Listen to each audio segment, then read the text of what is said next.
Good morning, everybody. It's Wednesday, April 7th, and we have a juicy midday getaway day, 10-game slate that starts at 1:10 p.m. today. There is a 2-game short slate on DK, and I looked at that, and I realized that Cincinnati has scored 48 runs in the first 5 games this season. Just quite impressive, and can't wait till Friday night when they're back on the main slate for us. But if you're playing that, I'd say stack the Reds, take a chance on Castillo after his first one. Nobody will be playing him, and Fedde is not good for Washington, so take a couple Braves bats and hopefully win some money. But anyways, looking at this main slate, largest one we've had so far, but I think it's pretty simple as who we're looking for. So start with weather. I'm in Pennsylvania, and it's kind of dreary and rainy out here, but if looking at the forecast, it doesn't look like there's many concerns. Did you see anything that stood out to you, McKinley? Nope. Looks to be smooth sailing all around. Obviously, you got to bring up Wrigley with the wind. They're looking at like 13 miles an hour, but it's supposed to be gorgeous, 75 degrees. But other than that, no, nothing's really sticking out weather-wise. So not a concern, unlike Coors last night. Yeah, looks like a great day for day baseball. And Coors, we don't have to worry about. It's on the late slate, which I think is a 6:35 2-gamer on DK. So lots of options here. So let's start with pitching. Who are some of your favorite guys that you're looking at, McKinley? I mean, 2 guys sticking out at the top, obviously, are Bauer and Bieber. I prefer Bauer in that spot. $400 cheaper, which isn't too much at that point, but could make the difference between a player that you really want and you can't get. Yeah.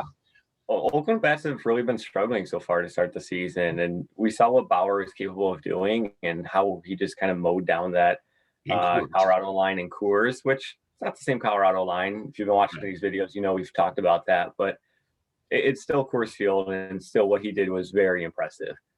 So Bauer's going to be my top guy here today, but I'm really liking what's going on in the mid-range here.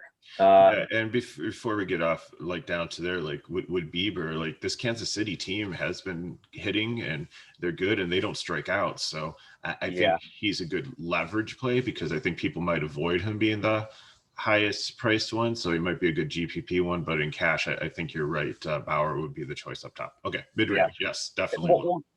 Going right back up to the top tier, Blake Snell, I'm not on him at all. I think he got pulled last game, 4.2 innings. He had 8 Ks, no earned runs, and everybody's looking around like, what just happened? Then it came out that San Diego is going to be kind of limiting or monitoring his pitching. They got the kid gloves on him. to kind of ramp him up as the season goes on. So if we're only getting 5 innings out of this guy, I'm not going to be paying 10K for him. Right. But yeah, going back down to that mid-range, which I'm really liking to pair with a guy like Bauer, pair with a guy like Bieber, Dallas Keuchel, Ryu. Who's the other guy here I'm looking at? Flaherty, I like against the Marlins. I like both sides of that game. I like Flaherty and Lopez in the GPP because St. Louis has hit better than they did in preseason, but this guy is a low contact, like ground ball pitcher, could get some strikeouts. He's efficient, he's young, and he's going to be a superstar. He's going to end up on another team probably in a couple years and, probably be part of a championship roster, I think. Bold call. Yeah. Bold call. I like it, though. I like it. Yeah, like going back to like ground ball pitcher, Dallas Keuchel. He is a ground pitcher. He's not going to get many Ks. He hasn't really been the most DFS friendly pitcher ever. But he's going against a Seattle line that so far this season, they are 3 for 36 against lefties. So batting .083. Not very good. So definitely going to be focusing on him. And then another team that's really been struggling against lefties this season and who's been striking out a lot, it's actually Texas. Yes. Texas, 31% K rate, 3rd highest in the league right now, and they're hitting 146 against lefties. So Ryu, right there, kind of smashed in at 7.3. I think he's in a And we phenomenal. believe he should get some run support today too. So Yeah, I think he's in a phenomenal spot right here. good. Maeda, I've loved him on opening day, just with the spring that he had. Um, Detroit, the bats have shown a little bit more energy and pop than we kind of all expected, but I'll still take my chances on Maeda there. He's a little bit priced up higher with the big guys at 8-3. I mean, not with the big guys, but he's a higher priced on this slate at 8-3. And then Brandon Woodruff going against Chicago, can't hit righties, 8 for 69, hitting 116 this season. Wind's blowing out, but he's a K pitcher, and there's a lot of Ks in that lineup recently. So, I definitely like them. And I looked at it too, and I might not play one of the 10K guys. I might actually pair like two of these mid-range guys together because transitioning to hitters, one of the nice hitting situations I kind of like is Dunn is not a good pitcher. I think Chicago is going to get a lot of hits versus him. The only problem with Chicago is they are priced as if they were the Dodgers in Coors Field. It is incredibly crazy how high priced this team is. Like this is, I don't know what happened here with when you have like, some of the prices on these guys is just astounding. Crazy. Yeah, I'm looking at when you have Adam Eaton leading off at 4K. Adam Eaton is 4K. He was 3-4 just a few days ago. I know. And you're looking at like the meat of the order, like Luis Roberts is almost 6K. He's 5'9", Abreu 5'7", Grandal 5'5". Mercedes is still, friend of the show, recently priced at 4-1. But compared to what he used to be, true. He's not as auto lock for me anymore. Yeah, and you have Billy Hamilton. He's 3-2 at the bottom of the order, so he'll get you one stolen base and 5 strikeouts. But yeah, I'll take Mercedes when he was back at like opening day. He was 2-1. Nobody really knew he would go 5 for 5. I took him at 2-3. That was fantastic. Yeah. And then at 3K, I took him again. But now he's at 4-1. Like he had a 2K price increase in less than a week. Yeah, 5 days. So maybe he's efficient, but the rest of them are just high. But, if you want to go there, then you're going to need some lower pitchers. But I think, as we alluded to before, I think Minnesota is one of the best hitting situations of the day. Absolutely. Absolutely. A lineup that they can put out can be 9 righties all against Matt Boyd. Who's a lefty fly ball pitcher. Yeah, fly ball pitcher. They can smash lefties. And we saw the other day on national television what the offense can do. Nelson Cruz just went off that day. And am I looking at this right? High-priced guy in the lineup. He's 5K. Everybody else is reasonable. Buxton could be leading off at 3.9. Polanco at 3.4 is a steal. Sano 3.9. And I think my favorite play on the whole slate is Rooker at 2.3. Rooker. All right. Yeah, no issues with that. I mean, at that price point, go for it. Go for it. He had a great start to his career last season. Obviously, it was only a couple of at-bats, but struggling this season. But he's definitely at 2-3. I'm willing to use the punt there. But yeah, no. Minnesota is by far my favorite stack here. Buxton at 3.9 he seems to finally be turning the corner here. Yeah. To the guy we all thought he was going to be years and years ago.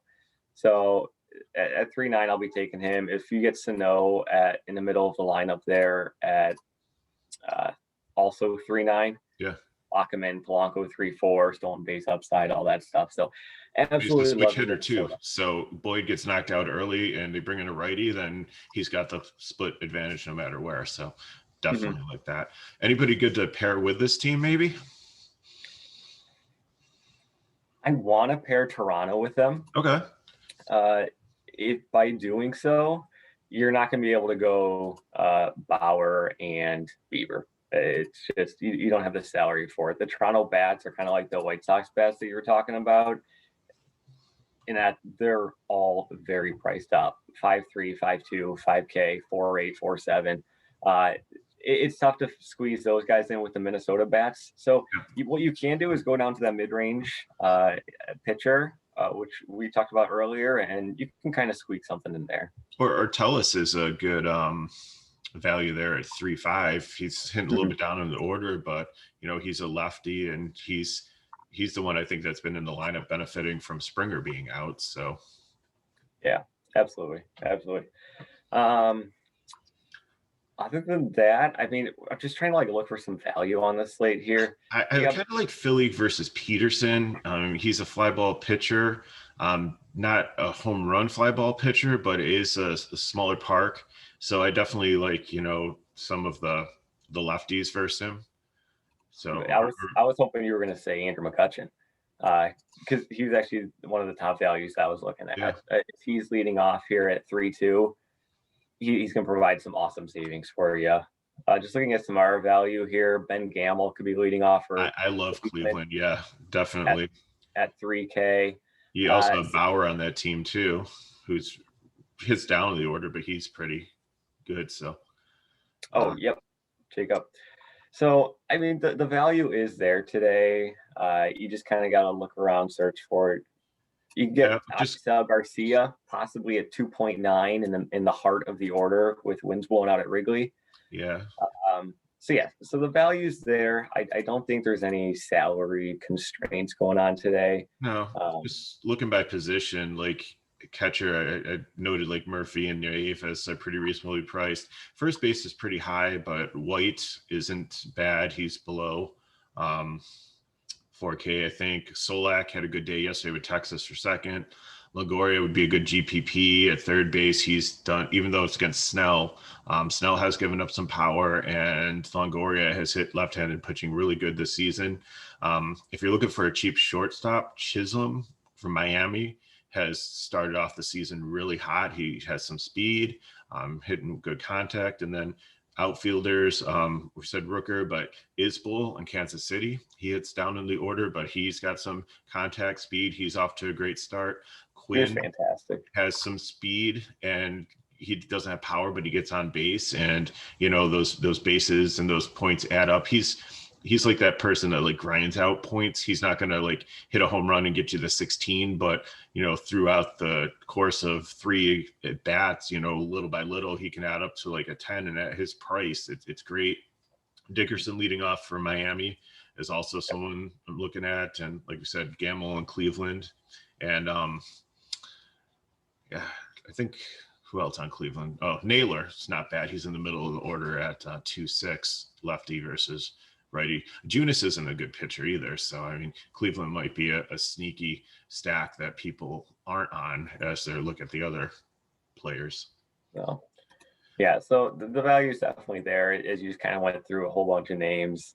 The value is there to fit in those Minnesota, those Toronto, possibly the White Sox bats, who are, like you said, insanely priced. But I like the slate. I think there's lots of ways to go. There's lots of pitching routes, lots of hitting. You can go studs, you can go value. But that's the joy of a 10-game slate here. Yeah. There's just endless possibilities. And we just want to call out something so it's not so overwhelming for those of you that don't have like a lot of time to do a ton of research. So, yep. Well, we appreciate you watching Mega Reeler 31 with McKinley 412, and you can catch us at DFS.com. Early in the morning, still have mouth isn't woken up yet, but check us out there. Like we always say, like join. The Discord's free to get into, and there's a lot of free things, but we do have a premium baseball package where we give you cores, updates, all the information as your coaches. And we appreciate you watching these videos. And like I said, if you want to help us continue to make this free content for you, then if you just give us a like, subscribe, recommend us to your friends, share it with others so that they can watch and help us out too. And we got a lot of other great things on the channel. Like I think we have like Champions League preview out today. Like TK did a Masters video to help you start to set your lineups for that coming up tomorrow. So and always we cover NBA, NHL, esports, all kinds of stuff. So appreciate you watching, and good luck today. And if you have any questions, check us out on Twitter, and I'll see what we can do to help you. So until tomorrow, good luck.